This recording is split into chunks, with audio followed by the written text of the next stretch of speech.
Oh, cuppa. We're live. Yeah.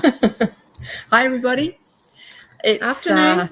It's us again. It's Margaret And Linda. I feel- We're having a cup of tea today. I feel a bit like the two Ronnies. So, welcome to the Existential Cuppa. I'm just going to get myself settled in, and before we get really launched into it, I would just like to acknowledge that we are broadcasting to you today from Larrakia country. And I pay my honour and respect to the elders, past, present and emerging, and give heartfelt thanks and gratitude to the traditional custodians of this land, the Larrakia people, for their generous sharing of this beautiful land that I live and work on.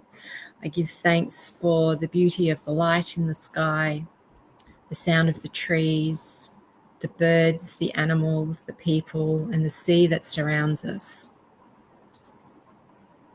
And I ask to do spirit work here in accordance with and harmony with the existing deep spiritual connection of this place, for the healing and enlightenment of all.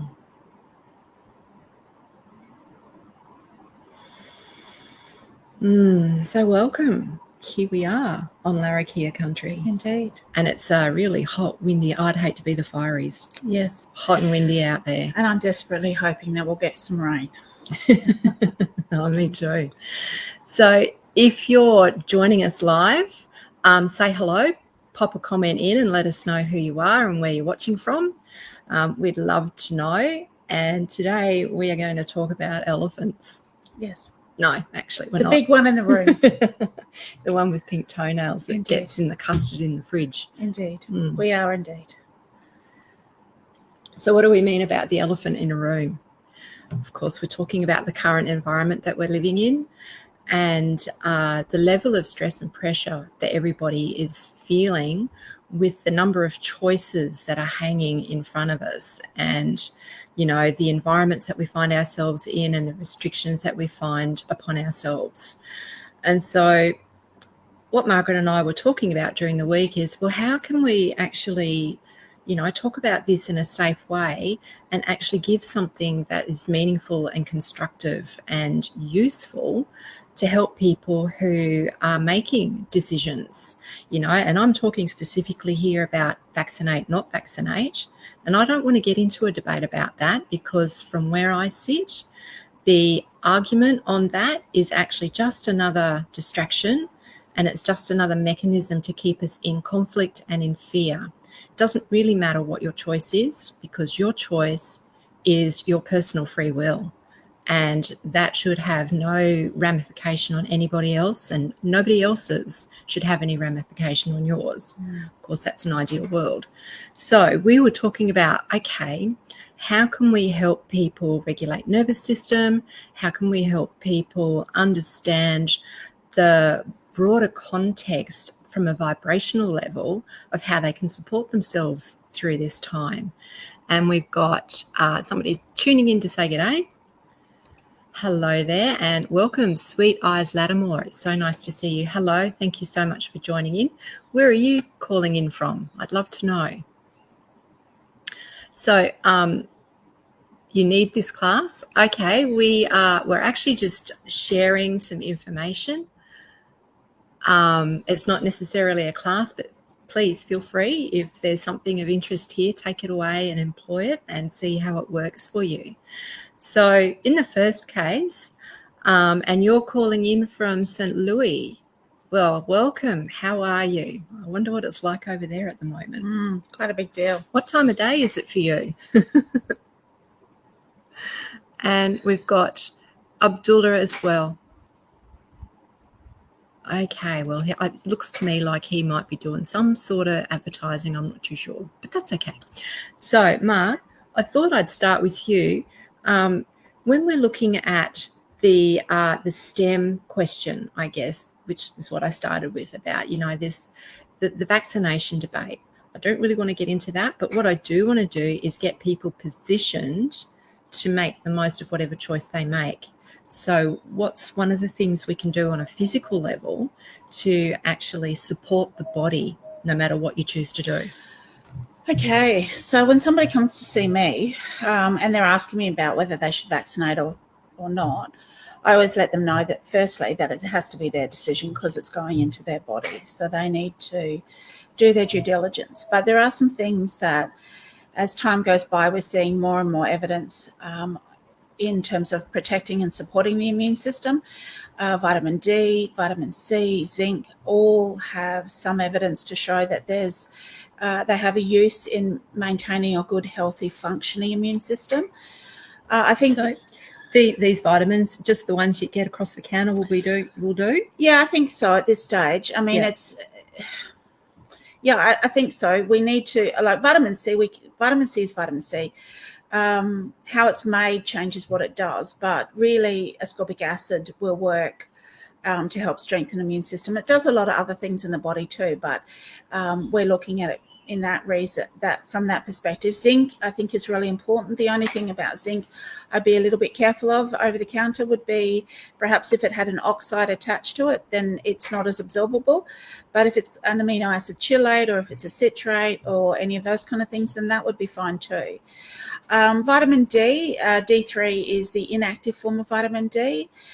So it has to be converted in the body, but taking it as a liquid or taking it as a spray form actually makes it easier to get into your body, and also it bypasses the digestive system. And those things at the moment are fairly easy to get and relatively inexpensive, and using them to support your immune system, even if you have COVID, using them to help you recover from your infection is, either way it works. I mean, the other thing is in preventing or helping to support your body through having the vaccination is another way to do these things. And these are things that we can do easily ourselves. We don't need to go see a practitioner to do that.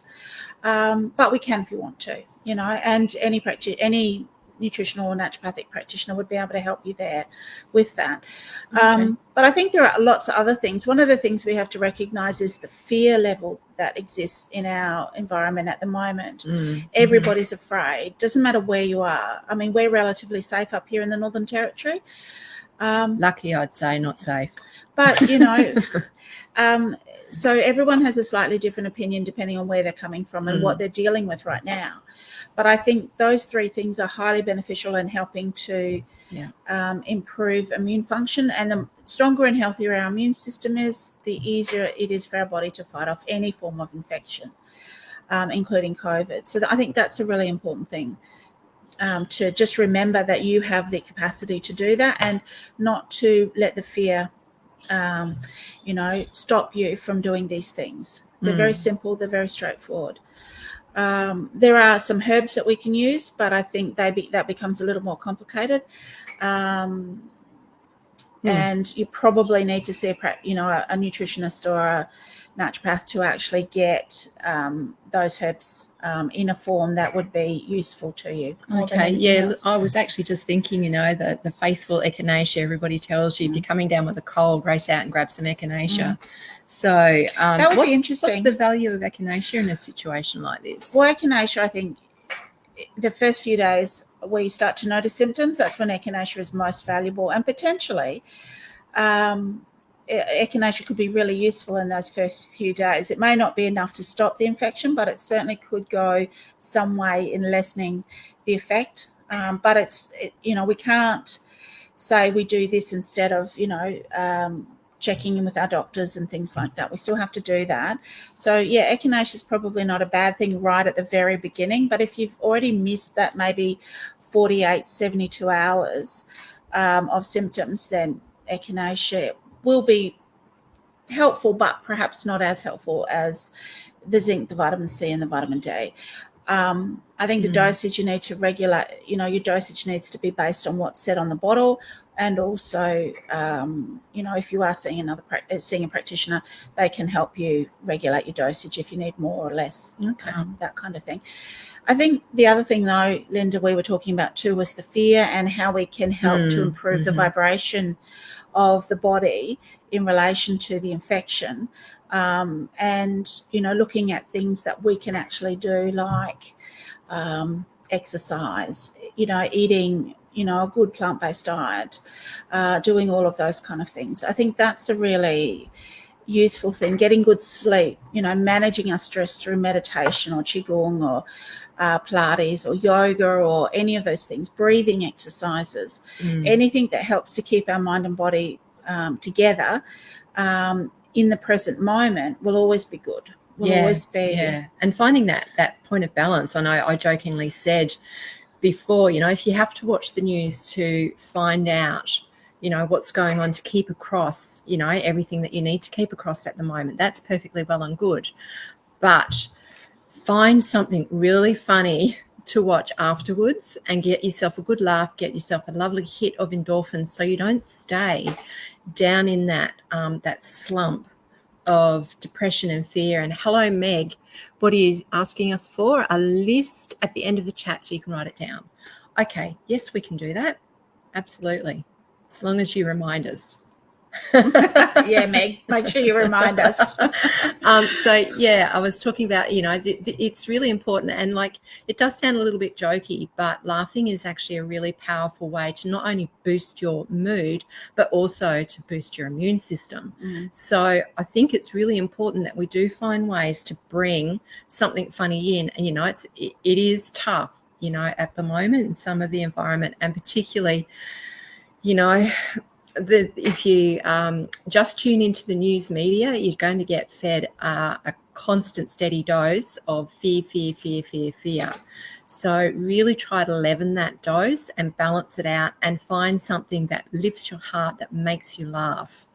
Okay. And then there are other activities that you can do, like dancing and music, of course, are beautiful, powerful ways to enhance your mood. And again, their movement, they're getting your body moving, they're getting the blood circulating, they're doing all the beautiful things that movement does for your body, as well as boosting the mood and, again, boosting the immune system. So it's not just about putting stuff into your body, it's about thinking, okay, I can take physical actions. I agree. That improve things for me. Yeah, absolutely. I think that's a really important thing that we have to do. And the more that we do that, yes, Meg, you do. Meg. I think the more we think about the things that bring us joy, the things that make us feel good about ourselves, it doesn't matter what it is. There's no one thing that fits everybody. It's just whatever brings you joy and makes you feel good. That stuff is really, really valuable in helping to get you to help improve your vibration, and that affects immune function, that affects nervous system function, that affects gut function. It improves sleeping. It generally makes us feel better. The less we feel in control of our world, the more likely we are to buy into the fear that's going on at the moment, which is okay. We can do that, but we just need to know that that's what we're actually doing, and how it's affecting us more than anything else. Yeah. Sorry, I was just playing with comments then and listening to the blind bang. I'm just going to let you. I think the next thing I really wanted to actually focus on is, at a vibrational level, some of the things that we can do. And you touched on meditation.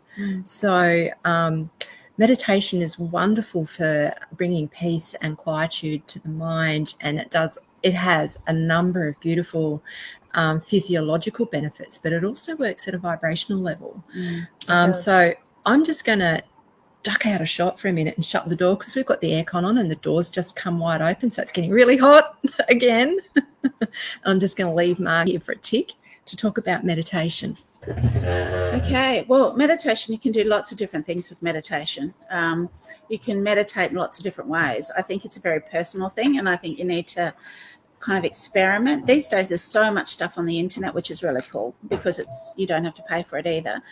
Mindfulness meditation, where you're becoming more aware of your body and your mind working together, is a really good way to start.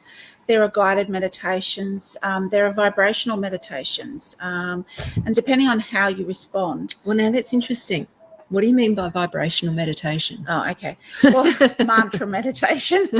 Mantra. Yeah. So mantra meditation. So, shall we explain a bit more about mantra? Okay. So a mantra meditation is a group of words that creates a vibrational response in the body when you say it out loud. So I was taught a really long time ago by a Buddhist monk, Hamsa. And this is a meditation to help calm you down. It's what he called a spot meditation. You didn't have to be lying, sitting cross-legged in a dark room, doing it. You could actually do it anywhere. So when I was bringing up my kids, I was always going, Hamsa, so that I could feel the vibration in my body, and that would calm my body down. Beautiful. And so my body is now trained that whenever I even think that, it starts to calm down, which is kind of cool. So I resonate with vibration. So for me, vibrational meditation, like mantras. That was quite funny. Yeah. Pun intended, right? Indeed. Yeah, indeed. So, but I first started learning just breath. I learned mindfulness meditation.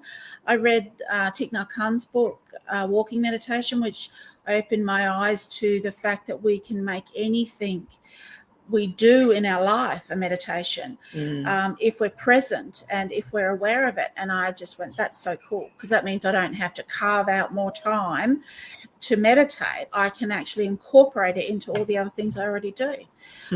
So it's it's a good way to make you more present in your world, and when we're present we have less fear. Yeah, absolutely. So one of the things that I like to do is working with mindfulness, because that enables you to step into the moment and be fully present, aware, I guess. So, one of the things that helps to do that is the breath. And even when you're having a really active day, one of the really cool things to do to help yourself stay on an even keel, a little bit like Margaret's story with the Hamsa. Love the sound. Hamsa. Yeah, gorgeous. You can set a little alarm on your radio. No, what's this called? Phone. Yeah. Showing my age. On your phone to go off every hour, every half hour, whatever it is that suits you, and take 30 seconds to a couple of minutes to 5 minutes, whatever it is that suits you, to actually stop and just breathe. And really focus on your breathing and just notice, where was I? What am I thinking? What's going on around me? Just come back to, what am I doing right now? And then you can go on and do the next thing. But this opportunity to stop during the day is another beautiful way to start training the body to be able to start counteracting the stress response that is chronically switched on at the moment. Yeah, that's a big thing. Stopping and taking a breath. It sounds a bit woo-woo, but physiologically, your breath is actually the only conscious connection that you have with your autonomic nervous system. I can never say that word. Yeah. Autonomic nervous system, right? And this is how you can switch out of the stress response and into the more quiet rest, digest. Anybody think I've been drinking champagne, not chai tea? But, harnessing the power of the breath, because that's your conscious connection to being able to signal the subconscious part of your body that you are safe. Being able to slow the breath. Yeah, bring you back into balance. Bring you back into balance. Soothe that vagus nerve, and just bring you back into the present. So that's a really handy little, I do it occasionally. Yeah. I do helps. it all the time. Yeah. I think the other thing here too is that it's not about one thing or the other. It's about working out what is the most valuable thing for you to do. So it really comes back to thinking about what it is that you need. So if you're in an environment, a high risk environment, and you feel like you need to have the COVID vaccine, then having the COVID vaccine is what you need to do. You just don't want to make your decision based around fear. You want to think it through, and you want to make whatever decision is the right decision for you. That's the most important thing, I think. If you do it that way, then whatever you choose to do actually will be fine. Everything will be okay. It's only when we allow our fears to take control that we get we tend to make mistakes, or we tend to, overreact too quickly, or all it is about when we breathe and we reconnect mind and body and we come back into the present moment, we can observe what is going on, and that helps us to then go, okay, yeah, I think I will have the vaccination. My next question is, which one? Or bless you, Meg. Whatever. Oh, Michelle. Thank you, Michelle. So I think, I really think that it's about you being confident and comfortable in your decision about what you choose to do for you and your family. That's the most important thing. And knowing that that's the right thing for you guys. I think everyone... You pick up a really important point there about fear and making fear-based decisions. It's really hard at the moment to not do that. So, we've talked about meditation, and we've talked about, the supplemental approach to supporting the physical body. But from a vibrational level, some of the other things that you can do, if you don't mind me changing the topic slightly. That's fine. Is if you're familiar with your chakra body, is to actually really reconnect with your chakra body. Your root chakra is the place that really processes fears. So now's a really good time to check in and make sure you are grounded, that you are feeling safe and secure in your own environment, and that you are consciously working on balancing and cleansing your energy body, particularly through the chakra system on a daily basis. That's also going to help in the overall scheme of things. Yeah. So, we've got a whole swag of tools between us, but really you need to pick and choose the things that you maybe already do and are comfortable with and can maybe bolster them a bit more, or things that that are easily within your grasp that you can start to incorporate easily without overtaxing, because we don't want to increase the stress load by taking on all this extra stuff to do. Yeah, I'm really big into that, not increasing the stress load, because we already generally are more stressed than we should be. So anything that doesn't increase our stress load is a good thing. And I think it really just gets back to the more we focus on what it is that we need rather than what we think we need. So allow for ourselves to stay in the present moment and feel how it feels rather than think how it thinks, will always help us to make the right decision, even if that decision appears to be, not a mainstream decision or a mainstream decision. It doesn't matter. It's all about just coming back to ourself and recognizing our value within ourselves and the importance of that to ourselves. And from there, we can actually make the right decision for us. And the interesting thing is that the right decision for all of us is different for everybody, and that's actually totally fine. Yeah. In my family, it's the power of free will. Yeah. We're individuals. Indeed. Yeah. And in my family, my husband wants to get vaccinated. My daughter wants to get vaccinated. I'm still on the fence. But that's okay, because we're all honoring ourselves. We're all making sure that we're doing the right thing for us at the right time. So, and I think that's the really important thing, is just making sure that we're honoring ourselves. And when we're in present moment, it's much harder for fear to seep in and for us to then go, oh, okay, well, I'll go and do it because that's what everyone else is doing. And that's the thing, it's because everybody else is doing it, I'll do it. But it's not just that, it's becoming, if you don't do it, you won't be able to do X, Y, or Z. So it's becoming much more a case of the choices being taken away.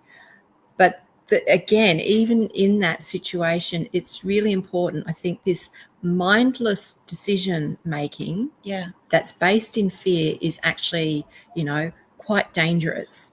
And I'm not advocating that you don't go ahead and get vaccinated if that's what you want to do. What I'm advocating is a mindful choice and living, as much as we can, reducing the fear.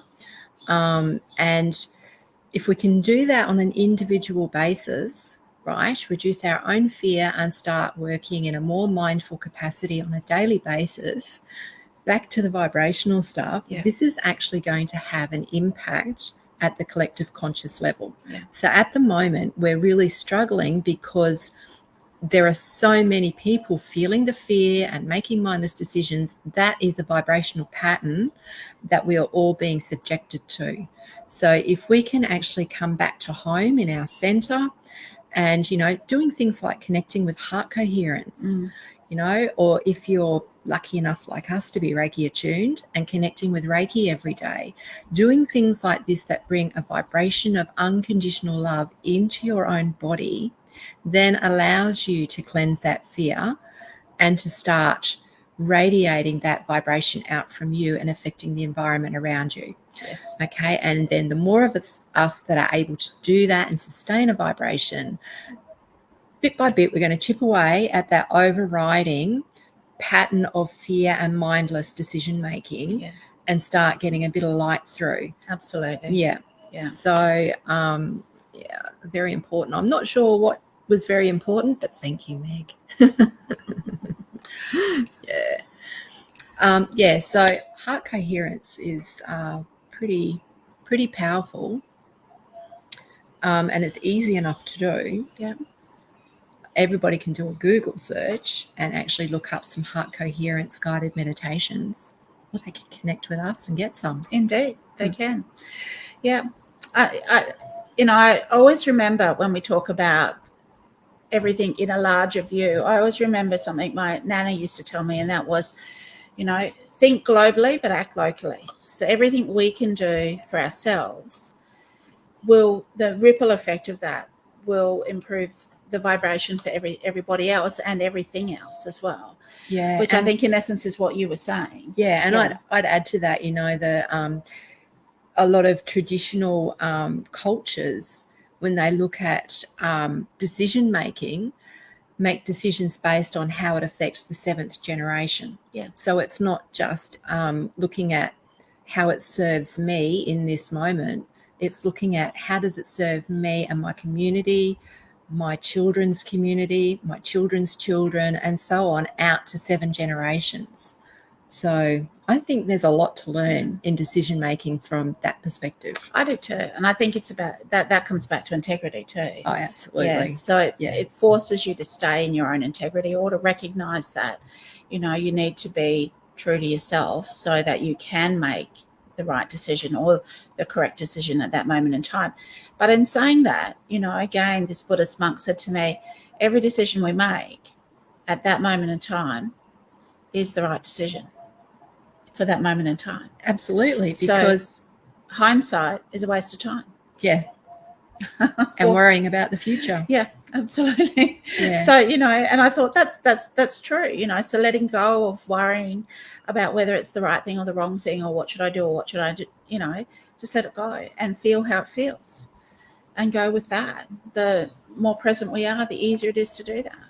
It's interesting. I was having a conversation with a friend yesterday about this type of concept, and she basically had an aha moment of, how do I be this new person in this new situation every moment of every day? Mm-hmm. How do I be a mother to two children aged whatever the ages were when I've never done that before? How do I be married to the same person for the last 15 years when I've never done that before?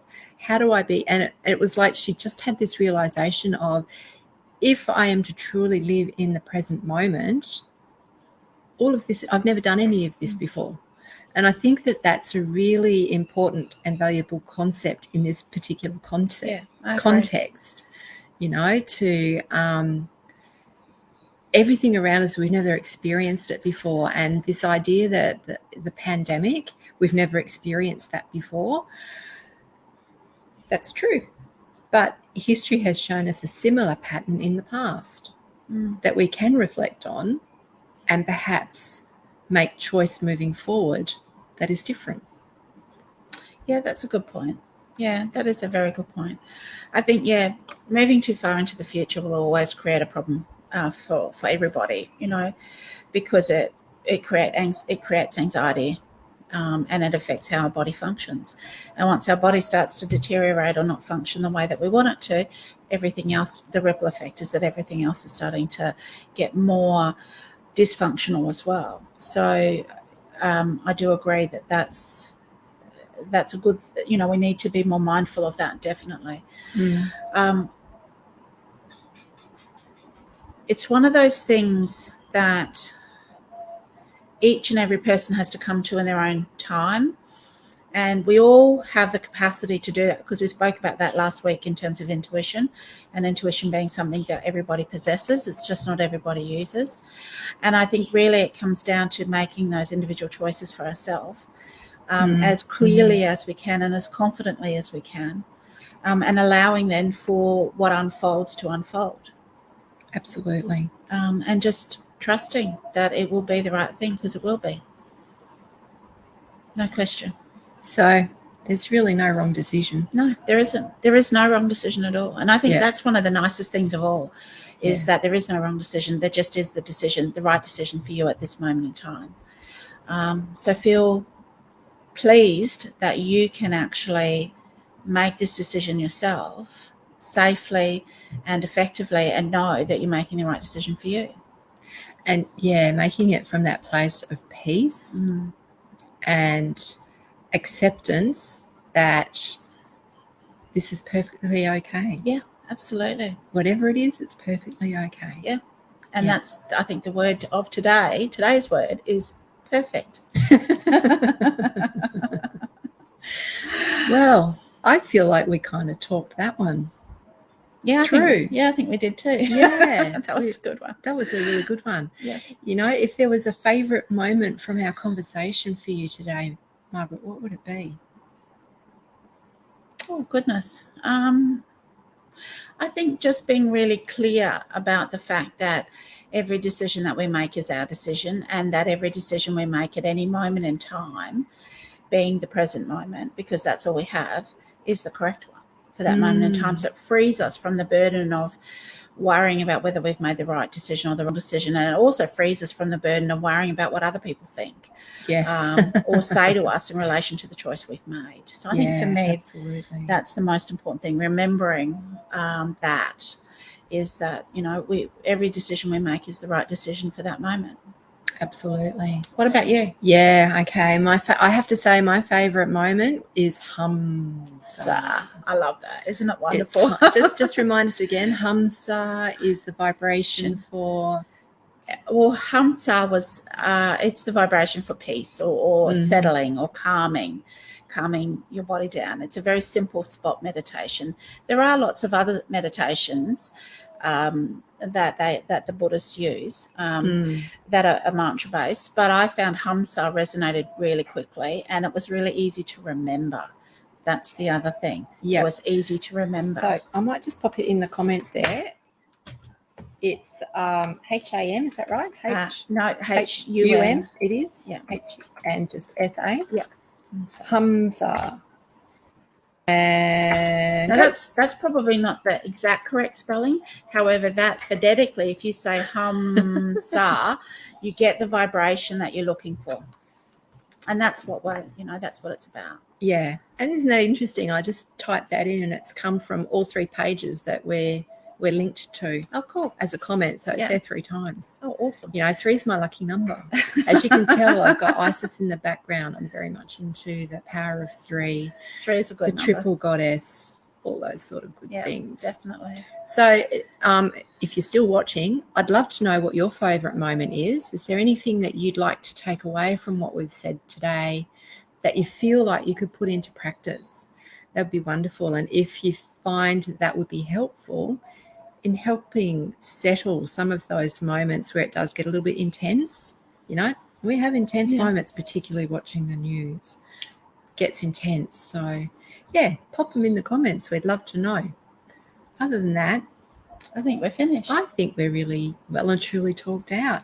Indeed. I need another cup of tea. It's been an absolute pleasure talking with you, Margaret, as always. And it's been so wonderful to share the afternoon with you as well. Thank you, everybody who joined in. That was Michelle, and we had Sweet Eyes from Alabama, I think she said. She might be asleep by now, 11:35. I reckon that's PM. No, she's from St. Louis. Beg your pardon. And Meg, thank you for your company. It's been wonderful to have you here. We'll see you again next Friday. No worries. Bye now. Bye.